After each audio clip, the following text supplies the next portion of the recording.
மக்களோடு கொண்டாடும் மெஜஸ்டிக் மகாராஜாவின் 90வது தீபாவளி திருவிழா. மெஜஸ்டிக் மகாராஜா தஞ்சாவூர், ராமநாதபுரம், காரைக்குடி மற்றும் திருச்சி. அதிக டிக்கெட் கட்டணம் அறிவித்த தனியார் ஆம்னி பேருந்துகள் நாளைக்குள் கட்டணத்தை குறைக்காவிட்டால் கடும் நடவடிக்கை எடுக்கப்படும் என போக்குவரத்து துறை அமைச்சர் எம்.எஸ். சிவசங்கர் தெரிவித்துள்ளார். நேற்றைக்கு ஒரு 10க்கும் மேற்பட்ட நிறுவனங்கள் கூடுதல் கட்டணம் வசூலிப்பதாக தகவல் வந்திருக்கிறது. நான் ஆம்னி பேருந்து உரிமையாளர் சங்கத்து நிர்வாகிகளோடு பேசியிருக்கிறேன். அவர்களும் அவர்களுக்கு அறிவுரை வழங்குவதாக சொல்லியிருக்கிறார்கள். கிட்டத்தட்ட 500க்கும் மேற்பட்ட போக்குவரத்து தனியார் நிறுவனங்கள் இருக்கின்ற நிலையில் ஒரு 10 பேர் இது போன்ற நடவடிக்கையில் இறங்கி இருக்கிறார்கள்.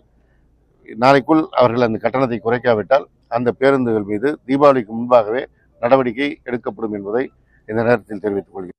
மக்களோடு கொண்டாடும் மெஜஸ்டிக் மகாராஜாவின் 90வது தீபாவளி திருவிழா. மெஜஸ்டிக் மகாராஜா தஞ்சாவூர், ராமநாதபுரம், காரைக்குடி மற்றும் திருச்சி.